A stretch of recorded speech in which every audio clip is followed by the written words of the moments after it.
Well, first and foremost, we wanted to create the best Rainbow Six game possible, and not only that, but make one of the best tactical shooters we possibly can.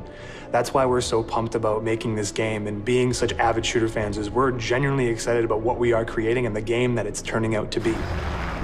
Travailler sur Rainbow, c'était un honneur, en fait. Un honneur, moi ça fait partie de mes premières expériences de joueur, de shooter, donc on se devait de sortir un jeu, de le faire grandir, en tout cas d'être la digne suite de ce qui s'est fait précédemment sur Rainbow Six. Tout le jeu est un dispositif avec des moyens que l'on met dans les mains du joueur. À lui d'être créatif.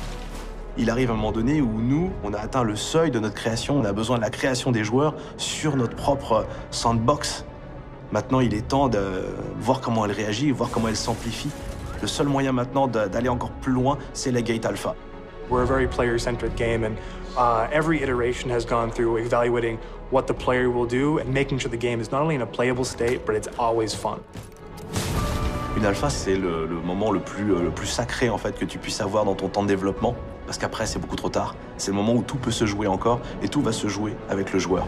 Donc là, on va lire du feedback, on va regarder les classements, on va regarder les meilleurs spots sur les maps où ils ont fait des tactiques, et on va regarder où sont les choke points en fait de la map. Tout ça, on va l'apprendre, mais mieux que ça, on va chercher des joueurs qui jouent et qui parlent. We have our own opinions on what we've been making so far, but this is really the proving time to put it into players' hands and see what they think, and having players interact with this thing that we've been building for a very long time. L'alpha est la suite logique du mindset qui a drivé cette équipe depuis le début. On sort de notre intimité de développeur. On fait ça pour ce moment-là, en fait. C'est ça le grand frisson. Sinon, il n'y a pas d'intérêt. Si j'avais pas d'inquiétude ou de peur, ça veut dire que je m'en ficherais totalement. Et c'est tout le contraire.